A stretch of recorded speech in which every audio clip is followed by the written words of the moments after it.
Hi guys, and welcome back to this tutorial.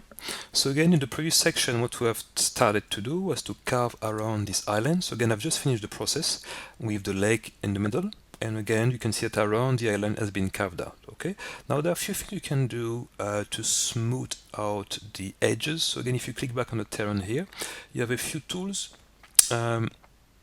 One of them is smooth height. So again, you just make sure that everything is smoother. So again, I'll give you the example of the lake, for instance. If I can go around there, you can see that the edges now will be a bit smoother. Okay, so you can do that in several parts of the island if you want to.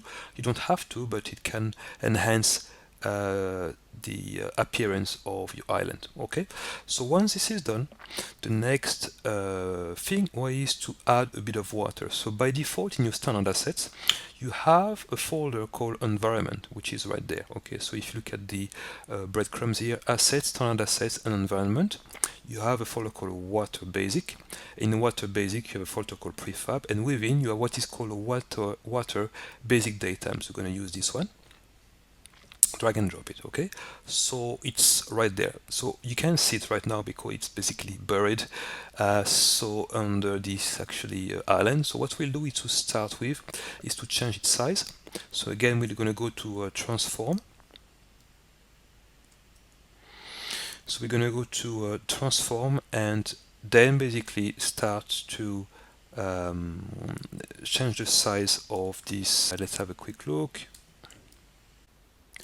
So to change the size of this object, again, you can select it in the hierarchy, and in the transform, which is right there, you can change the scale. So I'm going to start with 1000 on the X and 1000 on the Z.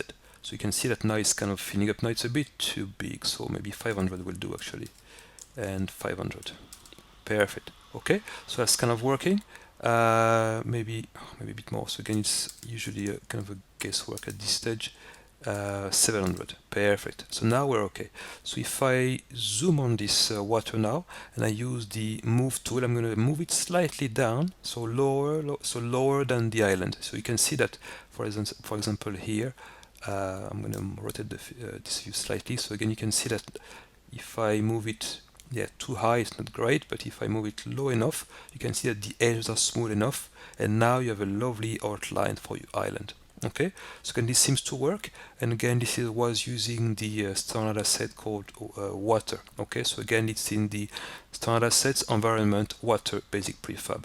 So again, that's done. We have a terrain here and with a bit of water. So the next stage will be to create a few mountains and add a bit of textures and tree on this island.